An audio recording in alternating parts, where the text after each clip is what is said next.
नमस्कार सभी प्रतियोगी परीक्षार्थियों को जी के लोकेश पांचाल यूट्यूब चैनल पर आप सभी का स्वागत। तो अपन राजस्थान की कला एवं संस्कृति में पिछली क्लासों में अपन राजस्थान के दुर्ग पढ़ रहे थे। तो अपने विश्व विरासत सूची में शामिल कुछ दुर्गों के बारे में चर्चा कर चुके थे अपन। जैसे चित्तौड़गढ़ दुर्ग पढ़ लिया था, कुंभलगढ़ पढ़ लिया था और सोनारगढ़ यानी कि जैसलमेर पढ़ लिया था और गागरोन दुर्ग पढ़ लिया था। तो क्यों ना अपन एक दो उनके बारे में जो कल वाली क्लास में जो अपन ने पढ़े थे उसके बारे में थोड़ा रिवाइज कर दिया जाए। तो सबसे पहले कुंभलगढ़ दुर्ग पढ़ा था। कुंभलगढ़ दुर्ग सबसे पहले कहाँ स्थित है? तो यह स्थित है राजसमंद में, ठीक है ना। इसका निर्माण महाराणा कुंभा के द्वारा 1438 से 1448 के मध्य अपनी पत्नी कुंभल देवी की याद में करवाया गया था। यह हेमकूट पहाड़ी पर बना हुआ है और इस दुर्ग में प्रमुख दर्शनीय स्थलों यानी कि जाली रानी का मालिया बना हुआ है और मामादेव कुंड बना हुआ है। और इस दुर्ग में यानी कि क्या क्या घटनाएं घटित हुई थी? तो यहाँ कुंभा की हत्या उसी के पुत्र उदय के द्वारा कर दी गई थी, जिसे यानी कि मेवाड़ का प्रथम पितृहंता कहा जाता है।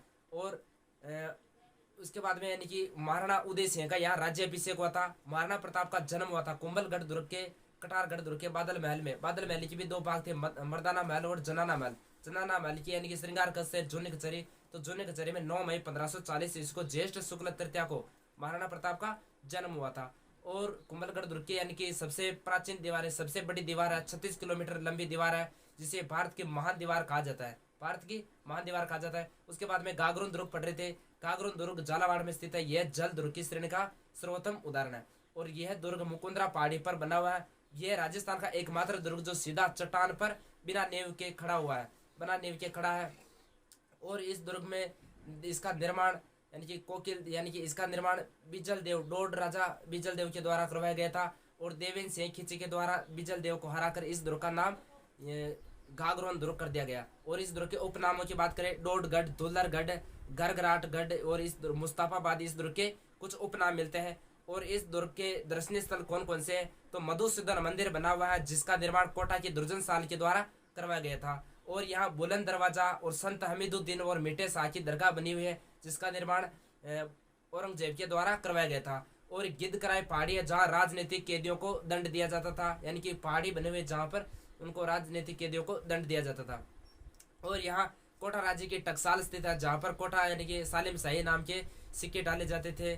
और इस दुर्ग में बात करें तो 2 साके हुए थे। कितने साके हुए थे? 2 प्रसिद्ध साके हुए थे। यानी कि पहला साका अचल दास खिची के समय हुआ था। अचल दास खिची के समय होशंग शाह ने आक्रमण किया था, ये 1423 ईस्वी में हुआ था। और दूसरा साका पालन सिंह के समय 1444 ईस्वी में हुआ था, महमूद खिलजी प्रथम ने आक्रमण किया था। तो ये इस दुर्ग के बारे में थे। उसके बाद में सोनारगढ़ पड़ा था। सोनारगढ़ किला जैसलमेर में स्थित है। और इस दुर्ग के कुछ उपनाम जिसे जैसानगढ़ कहते हैं, स्वर्णगिरी कहते हैं, राजस्थान का अंडमान कहते हैं, और ठीक है ना। तो ये दुर्ग जैसलमेर में स्थित है। 99 बुर्ज है और चूने का प्रयोग नहीं किया गया है। और दूर से देखने पर शेर अंगड़ाई लेते हुए समान नजर आता है। और दूर से देखने पर एक विशालकाय जहाज के यानी कि विशालकाय जहाज लंगर डाले हुए ऐसा प्रतीत होता है। और इस दुर्ग के बारे में कुछ कहावतें थी जैसे गढ़ दिल्ली, गढ़ आगरो, अदगढ़, बीकानेर, भल्लो, चुनावी, पाटिया, सीरे तो जैसलमेर। और अबुल फजल ने इस दुर्ग के बारे में कहा है कि घोड़ा कीजिए काठ का, पग कीजिए पाषाण, घोड़ा कीजिए काठ का, पग कीजिए पाषाण, बख्तर कीजिए लोहे का, तब पूछे जेशान। और इस दुर्ग में भी अपने प्रसिद्ध 28 साके हुए। कितने साके हुए? 28 साके हुए हैं। तो 28 साके, पहला साका यानी कि वहाँ का शासक मूलराज के समय हुआ था और आक्रमण अलाउद्दीन खिलजी के द्वारा किया गया था। दूसरा साका राव दुदा के समय हुआ था, फिरोज शाह तुगलक के द्वारा आक्रमण किया गया था। और तीसरा साका हुआ था लूणकरण के समय, आक्रमण किया था आपने इसने कंधार के अमीर अली के द्वारा आक्रमण किया गया था। और फिर बाद में अपन चर्चा ज़्यादा नहीं करेंगे। तो आज पढ़ेंगे अपन अगले दुर्गों के बारे में। तो रणथंभौर दुर्ग पढ़ेंगे। सबसे पहले कौन सा दुर्ग पढ़ेंगे? रणथंभौर दुर्ग। रणथंभौर दुर्ग कहाँ स्थित है? तो ये स्थित है सवाई माधोपुर में। कहाँ स्थित है? सवाई माधोपुर में। रणथंभौर दुर्ग कहाँ स्थित है राजस्थान में? तो सवाई माधोपुर में हो जाएगा, ठीक है ना। अब इस दुर्ग की निर्माण को लेकर यानी कि अलग अलग गाइडों में अलग अलग दिया रहता है। तो इसका निर्माण की बात करें अपन तो एग्जैक्ट डेट नहीं मिलती है, लेकिन 8वीं शताब्दी में चौहान शासकों द्वारा इसका निर्माण करवाया गया था। 8वीं सदी में चौहान शासकों द्वारा इस दुर्ग का निर्माण करवाया गया था, यानी कि चौहान शासकों ने इसका निर्माण करवाया था, ठीक है ना। 8वीं शताब्दी में चौहान शासकों के द्वारा इसका निर्माण करवाया गया था। जो ये रणथंभौर जो दुर्ग है यह 7 पहाड़ियों के बीच अंडाकार पहाड़ी से गिरा हुआ है, 7 पहाड़ियों से अंडाकार पहाड़ी से गिरा हुआ है, ठीक है ना। यानी कि ऐसे अंडाकार पहाड़ी है उसके बीच में ये दुर्ग स्थित है। यानी कि दूर से देखने पर यह दुर्ग दिखाई नहीं देता, बिल्कुल दुर्गम रास्तों पर स्थित है, उबड़ खाबड़ रास्तों से युक्त, चारों ओर खाइयां हैं, परकोटे बने हुए हैं। एरण दुर्ग वन दुर्ग का, एरण दुर्ग वन दुर्ग का मतलब गिरी दुर्ग की श्रेणी में आता है। तो ये दुर्ग जो 7 पहाड़ियों के बीच अंडाकार पहाड़ी पर बना हुआ है, अंडाकार पहाड़ी पर बना हुआ है, ठीक है ना, अंडाकार पहाड़ी पर बना हुआ है ये दुर्ग। और जो ये रणथंभौर जो दुर्ग है इसके अपन प्रवेश द्वार की बात करूं मैं, यानी कि इसके प्रवेश द्वार कौन कौन से है, तो प्रमुख प्रवेश द्वार तो एक तो हो जाएगा नवलखा दरवाजा, प्रवेश द्वार नवलखा दरवाजा हो जाएगा, नवलखा दरवाजा। एक हो जाएगा अपना हाथी पोल, कौन सा हो जाएगा, हाथी पोल, गणेश पोल, हाथी पोल, गणेश पोल, सूरज पोल, त्रिपोलिया पोल है, नहीं त्रिपोलिया पोल, या इसे कहते हैं अंधेरी पोल। तो ये इसके प्रमुख यानी कि क्या प्रवेश द्वार है। यानी कि राजस्थान के जितने भी दुर्ग हैं वहां प्रवेश द्वारों के नाम अधिकतर अपने इनके नाम से मिल जाएंगे, हाथी पोल, गणेश पोल, राम पोल, लक्ष्मण पोल, इस नाम से मिल जाएंगे। लेकिन इस दुर्ग में खासियत क्या है कि ये अभी सेकंड ग्रेड परीक्षा में पूछा गया है, नवलखा दरवाजा कौन से दुर्ग का प्रवेश द्वार है। तो ये सबसे जो अलग चीज होती है वो अधिकतर एग्जाम में पूछने की संभावना रहती है। तो इसमें यानी कि नवलखा को ध्यान से रखना है, नवलखा दरवाजा इसका प्रवेश द्वार कहलाता है। कौन से दुर्ग का, रणथंभौर दुर्ग का। 7 पहाड़ियों के बीच अंडाकार पहाड़ी पर यह दुर्ग बना हुआ है, ठीक है ना। और बात करते हैं अपन इस दुर्ग में प्रमुख दर्शनीय स्थल कौन कौन से, यानी कि अधिकतर जो दुर्ग होता है उसमें दर्शनीय स्थल ज्यादा महत्व रखते हैं। दर्शनीय स्थलों में देखें तो सबसे पहले यहाँ जोगी महल बना हुआ है, कौन सा महल बना हुआ है, जोगी महल बना हुआ है, एक हो जाएगा जोगी महल। दूसरा एक सुपारी महल बना हुआ है, कौन सा महल बना हुआ है, सुपारी महल बना हुआ है। एक जोरा भोरा महल बना हुआ है, जोरा भोरा जहाँ अनाज संग्रहण किया जाता था, जोरा भोरा महल हो जाएगा, ठीक है ना। जोरा भोरा महल बना हुआ है। हमीर महल बना हुआ है, हमीर महल बना हुआ है एक। और एक बना हुआ है हमीर की कचहरी, हमीर कचहरी बनी हुई है, हमीर कचहरी। बादल महल बना हुआ है, बादल महल। त्रिनेत्र गणेश मंदिर है, त्रिनेत्र गणेश मंदिर। संत हमीद सदरुद्दीन की दरगाह, संत सदरुद्दीन, पीर सदरुद्दीन की दरगाह, ठीक है ना। संत पीर सदरुद्दीन की दरगाह, सदरुद्दीन की क्या है, दरगाह है, सदरुद्दीन की दरगाह। और यहाँ पद्माला तालाब बना हुआ है, पद्मा तालाब बना हुआ, जिसे रानी हार तालाब कहते हैं। क्या कहते हैं, जिसे रानी हार तालाब कहते हैं, रानी हार तालाब। और इस दुर्ग में बने हुए 32 कंपोजिट छतरी बनी हुई, क्या बनी हुई है, 32 कंपोजिट छतरी, 32 कंपोजिट छतरी। जो ये 32 कंपोजिट जो छतरी है इसका निर्माण राणा हमीर के यानी कि हमीर देव चौहान के द्वारा अपने पिता की याद में करवाया गया था। 32 कंपोजिट जो छतरी है राणा हमीर के द्वारा, यानी कि जो हमीर था यहाँ का, हमीर चौहान के द्वारा अपने पिता जैत्र सिंह की याद में करवाया गया था। और यहाँ कोकुट राज की छतरी बनी हुई है, कोकुट राज की छतरी बनी हुई है, ठीक है ना, कोकुट राज की छतरी। कर्मावती यानी अधूरी छतरी बनी हुई है, एक अधूरी छतरी।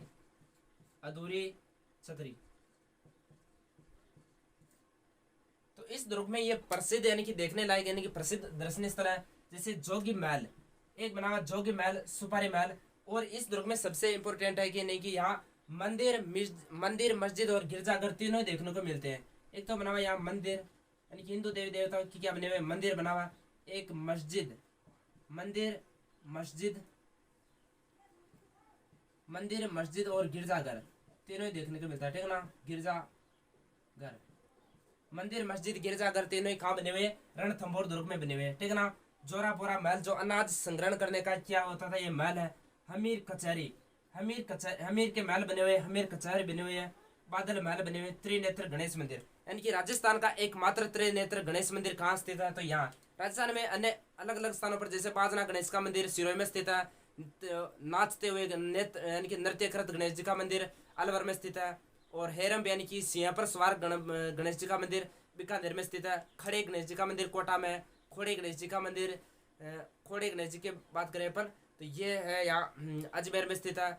और तो ये अलग अलग मोती डोंगरी गणेश मंदिर जयपुर में स्थित है। उसी प्रकार त्रिनेत्र गणेश मंदिर कहाँ स्थित है? तो ये हो जाएगा अपना रणथंभौर सवाई माधोपुर में स्थित, ठीक है ना। और सबसे पहले विवाह की जो कुमकुम पत्रिका होती है वो सबसे पहले कहाँ भेजी जाती है? त्रिनेत्र गणेश के यहाँ भेजी जाती है। पीर सदरुद्दीन की यहाँ दरगाह हो जाएगी। और पद्मा तालाब यानी कि रानीहाट तालाब कहते हैं जिसे, ठीक है ना। और 32 खंभों की छतरी हमीर देव चौहान के द्वारा बनवाई गई थी अपने पिता की याद में। अपने पिता के 32 साल के शासन की याद में बनाई गई थी। यानी कि राजा क्या करता है? न्याय करता है, तो इसे न्याय की छतरी भी कहते हैं। जो 32 खंभों की जो छतरी है इसे क्या कहते हैं? न्याय की छतरी भी कहते हैं, ठीक है ना। कुकुट राज की छतरी बनी हुई है। और अधूरी छतरी जो रानी कर्मावती की छतरी मानी जाती है, कर्मावती की अधूरी छतरी बनी हुई है, कर्मावती, ठीक है ना। कर्मावती की क्या बनी हुई है? यहाँ पे अधूरी छतरी बनी हुई है।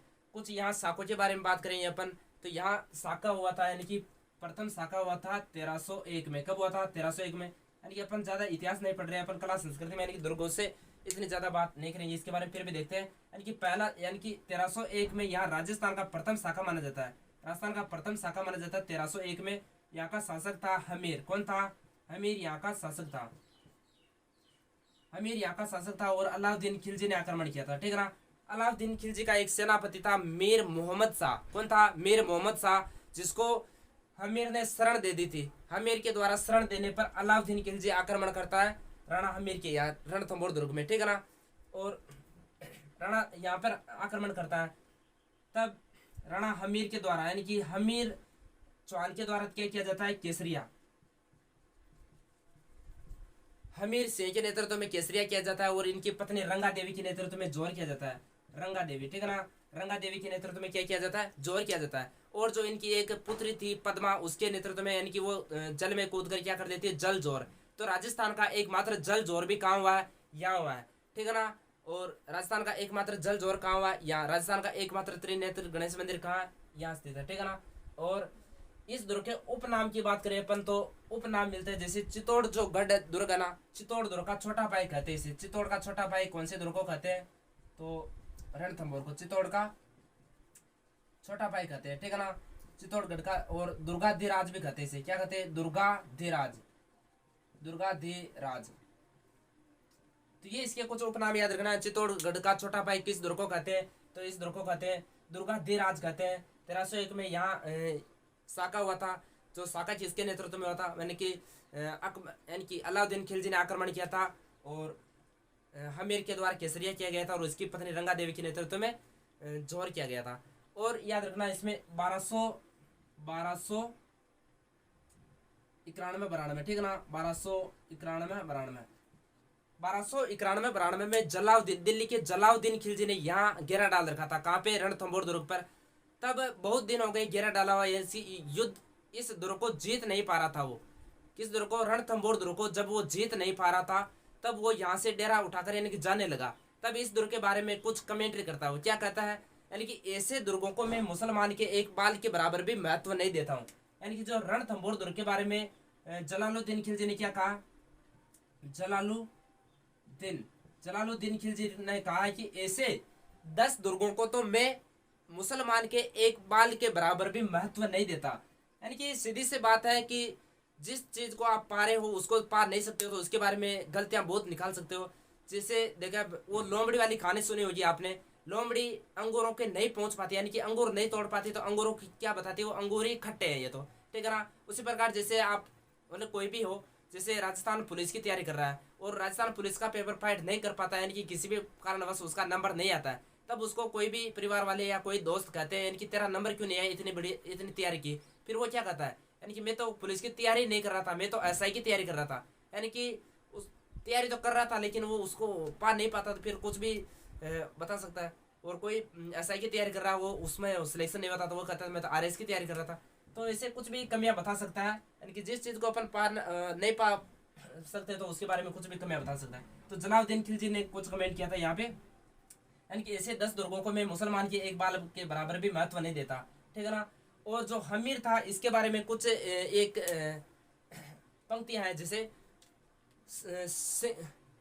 हमीर चौहान के बारे में क्या कौन कौन सी पंक्तियां देखो। सिंह सिंह गमन सतपुरुष वतन, कदली पलट एक बार, तिरिया तेल हमीर हट चढ़े न दूजी बार। सिंह गमन यानी कि सिंह जिस रास्ते में गुजर जाता है, यानी कि शेर एक बार रास्ते से गुजर जाता है तो वापस उसी रास्ते से वो दोबारा नहीं आता है। सिंह गमन सतपुरुष वचन, जो सत्य पुरुष होते हैं यानी कि जो सत्य पुरुष होते हैं वो एक बार जो वचन दे देते हैं उनका पालन करते हैं, यानी कि प्राण जाए पर वचन ना जाए। सिंह गमन सतपुरुष वचन, कदली फलत एक बार, यानी कि जो केले का जो पेड़ होता है उसके एक बार ही फल लगता है। त्रिया तेल यानी कि जो लड़की होती है उसके एक बार ही तेल चढ़ता है, ठीक है ना। तो हमीर भी हट कर लिया करता था, उसके बारे में पंक्तियां है। सिंह गमन सतपुरुष वचन, कदली फलत एक बार, त्रिया तेल हमीर हट चढ़े न दूजी बार।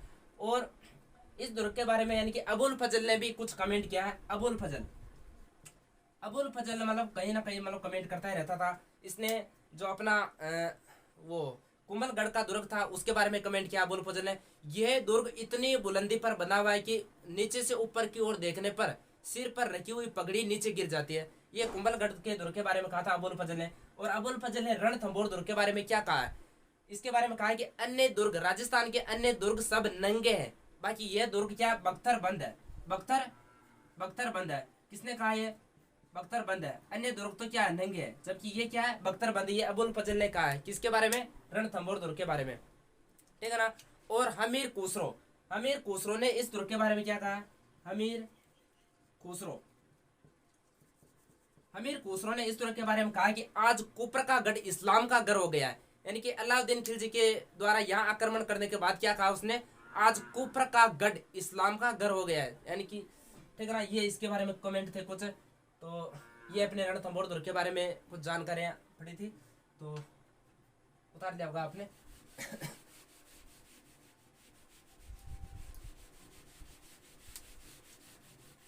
और अपने जैसे विश्व विरासत सूची में शामिल दुर्गों में से एक दुर्ग और बच रहा है अपना आमेर दुर्ग। कौन सा, आमेर दुर्ग कहाँ स्थित है, यह स्थित है अपने जयपुर में स्थित है। कहाँ पे है, जयपुर में आमेर दुर्ग, यानी कि जो 6 दुर्ग थे उनमें से ये बच रहा आमेर दुर्ग। कहाँ स्थित है ये, जयपुर में हो जाएगा, ठीक है ना। तो आमेर दुर्ग के बारे में देखते हैं। सबसे पहले इसका निर्माण किसके द्वारा करवाया गया था, आमेर दुर्ग का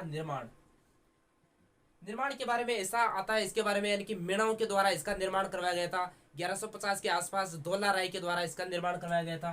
फिर 1207 में कोकिल देव यहाँ आक्रमण कर लेता है, कोकिल देव यहाँ मतलब ये कर लेता है, तब उसके द्वारा छोटी मोटी गड्ढे बना दी गई थी। लेकिन जो अभी आमेर का जो दुर्ग है वर्तमान स्वरूप जो देखने को मिलता है, इसका निर्माण 1592 में, कब 1592 ईस्वी में मान सिंह प्रथम के द्वारा करवाया गया था। मान सिंह प्रथम के द्वारा 1592 इसका निर्माण करवाया गया था, ठीक है ना। मान सिंह प्रथम के द्वारा आधुनिक निर्माण जो अभी देखने को मिलता है ये आमेर दुर्ग के बारे में, ठीक है ना। और बात करें इसके बारे में आमेर दुर्ग, तो इसके उपनाम क्या क्या मिलते हैं, ठीक है ना। उपनाम आमेर दुर्ग के उपनाम, इसकी एक तो मिलता है अंबरगढ़, क्या नाम मिलता है, अंबरगढ़ हो जाएगा, अंबरगढ़।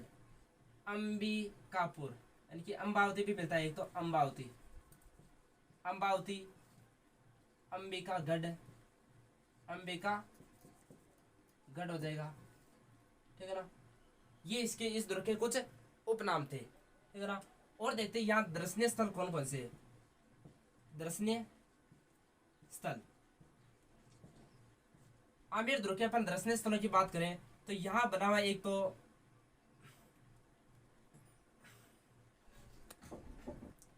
आमेर दुर्ग में अपन इसके बारे में बात करें दर्शनीय स्थलों में, तो एक तो बना हुआ है यहाँ शीश मंदिर का मतलब यहाँ मंदिर नहीं समझना, ठीक है ना। महल बना हुआ है, महल को क्या कह रहे हैं, मंदिर कह रहे हैं। जिस प्रकार हवा महल बना हुआ है जयपुर में। तो हवा महल में उसकी जो वो उसकी 5 मंजिलें हैं, उसको क्या कहते हैं? मंदिर। शरद मंदिर, रतन मंदिर, विचित्र मंदिर, प्रकाश, तो वो मंदिर है। तो वो है तो क्या एग्जैक्ट में महल है, लेकिन क्या बने हुए है? मंदिर कहते हैं इसको। सुहाग मंदिर हो जाएगा एक, सुहाग, सुहाग मंदिर, ठीक है ना। सुहाग मंदिर, यश मंदिर, यश मंदिर, यश मंदिर हो जाएगा। और देखते हैं यहाँ बने हुए दीवाने ए आम, दीवाने, दीवाने आम, दीवाने खास, दीवाने खास। अब दीवाने आम, दीवाने खास क्या है? यानी कि आम, यानी कि जो जहाँ सिर्फ आम लोग मिलने आया करता था, यानी कि राजा से जो आम लोग मिलने जाया करते थे, वो उसे क्या कहते? दीवाने आम। और दीवाने खास, जहाँ उनके खास कोई व्यक्ति होते थे तो वो मिलने आते थे, वो था दीवाने खास। और यहाँ बने हुए जैसे बात करें अपन मीणा बाजार, मीणा बाजार। और यहाँ शिला माता का मंदिर, शिला माता का मंदिर, शिला माता का मंदिर बना हुआ है। और देखते हैं अपन यहाँ पे बना हुआ जगत शिरोमणि मंदिर, जगत शिरोमणि मंदिर, जगत शिरोमणि मंदिर। तो शिला माता का यानी कि कछवा जो राजवंश है उनकी आराध्य देवी मानी जाती है शिला माता।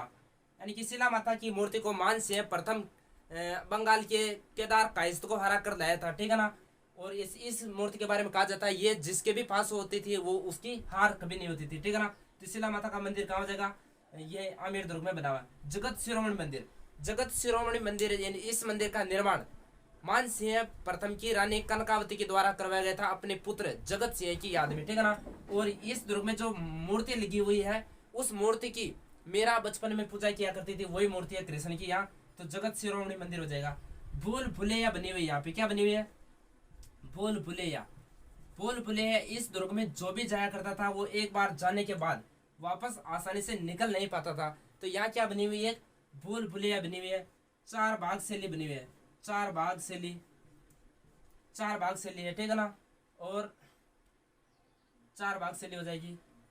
तो ये प्रमुख प्रमुख यानी कि दर्शनीय स्थल देखने को मिलते हैं कौन से दुर्ग में? आमेर दुर्ग में। मावठा झील, मावठा झील भी इसी के पास, ठीक है ना। मावठा झील, मावठा झील में यानी कि जो अपने संत दादू दयाल थे, दादू दयाल ने उनको रजब जी को यही इनका उपदेश दिया था। रजब जी विवाह करने जा रहे थे तब उन्होंने यानी कि इनके उपदेश यानी कि संत दादू दयाल के उपदेश सुनकर वो आजीवन दूल्हे के वेश में रहते हैं। तो ऐसी कुछ बातें आती हैं। तो ये आमेर दुर्ग के बारे में बातें थी, ठीक है ना। तो आमेर दुर्ग के बारे में ज़्यादा कुछ बातें हैं नहीं। और एक लाइन और याद रख लो, विशप हेबर, विशप, विशप जो हेबर था इसने इस दुर्ग के बारे में क्या कहा है? विशप हेबर, विशप हेबर ने कहा है कि मैंने क्रेमलिन में जो कुछ देखा है और अल बर्मा के बारे में जो कुछ सुना है उससे भी बढ़कर आमेर के महल है। विशप हेबर का कथन है ये, ठीक है ना। विशप हेबर का ये कथन था। और यहाँ जो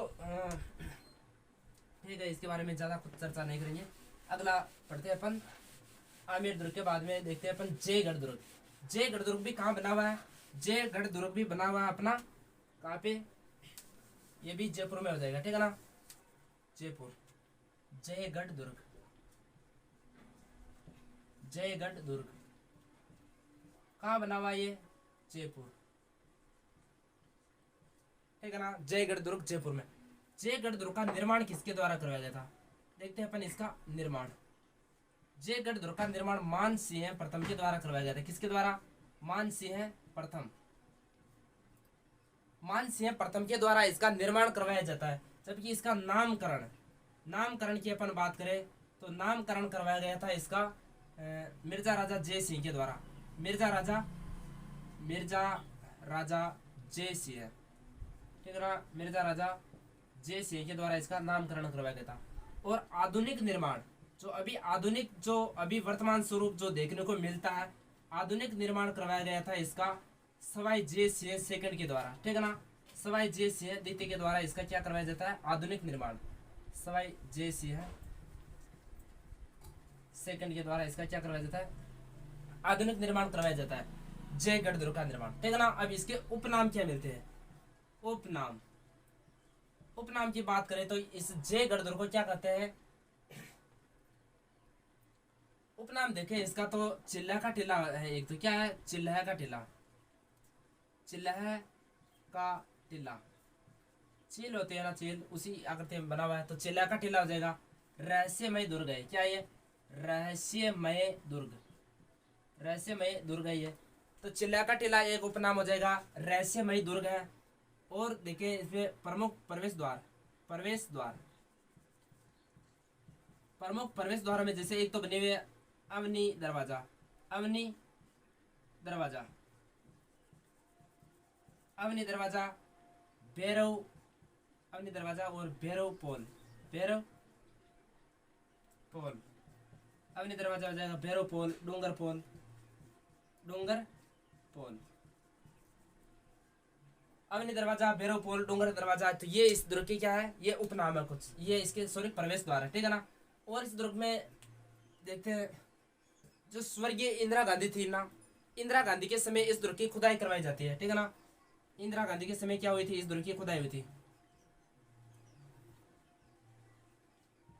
इंदिरा गांधी के समय खुदाई हुई थी दुर्ग की, ठीक है ना, खुदाई यानी कि गुप्त खजाने की जांच के लिए स्वर्गीय इंदिरा गांधी के द्वारा जयगढ़ दुर्ग की यानी कि गुप्त खजाने की जांच के लिए खुदाई करवाई जाती है। और भारत में उसमें क्या लगा हुआ था, आपातकाल लगा हुआ था, तो दिल्ली से जयपुर जाने वाले मार्ग में जितने भी कोई दूसरे वाहन जाते थे उनको दो दिन से बिल्कुल बंद कर दिया, केवल सरकारी गाड़ियां आती और जाती, ठीक है ना। अब उनमें गवर्नमेंट के ऑफिशियल आंकड़ों में ऐसा कुछ बताया नहीं गया, मतलब यहाँ से कुछ भी नहीं मिला।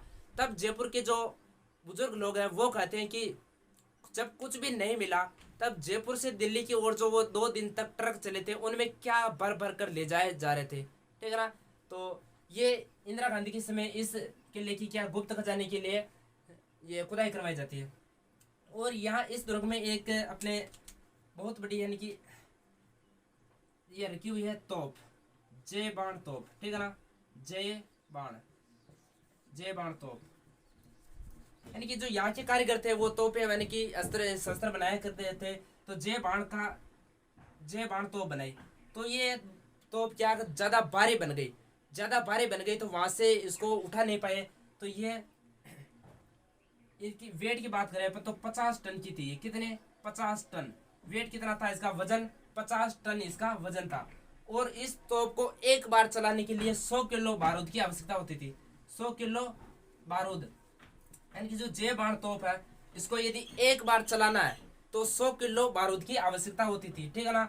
और और देखिए इस तोप को एक बार चलाया गया, अब तक इस दुर्ग का यानी कि परीक्षण करने के लिए जब इस तोप को एक बार चलाया गया था तब इसका गोला 22 मील दूर जाकर गिरता है, 22 मील दूर जाकर गिरा है, जहां पर क्या किसका निर्माण होता है, गोले राव तालाब का निर्माण होता है, गोले राव तालाब का निर्माण होता है। और ऐसा कहा जाता है कि जयपुर के आसपास जितने भी पशु वगैरह महिलाएं जो भी गर्भवती थी उनके गर्भपात हो गए थे, यानी कि इतनी भयंकर गर्जना हुई थी इस तोप की, तो जय बाण तोप।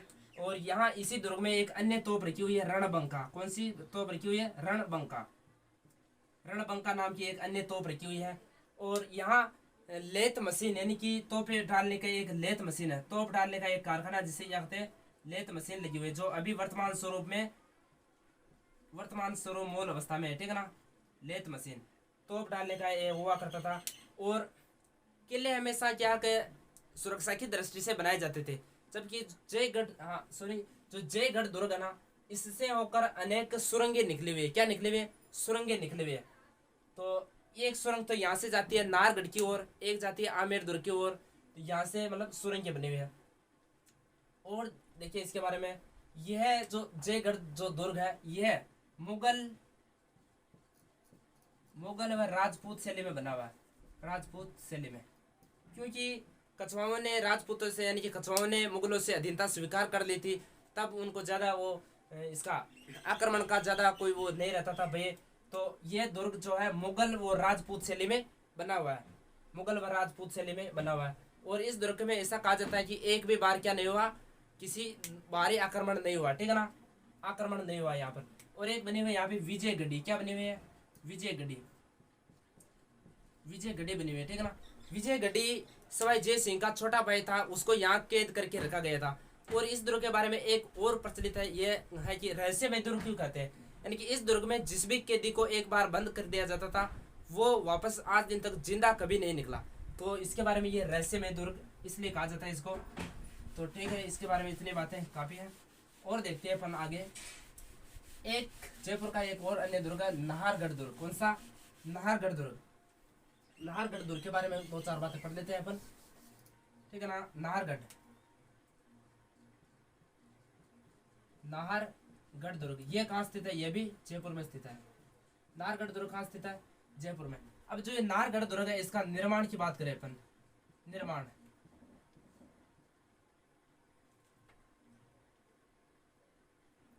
जो ये नाहरगढ़ जो दुर्ग है इसका निर्माण करवाया जाता है अपने सवाई जय सिंह सेकंड के द्वारा, ठीक है ना।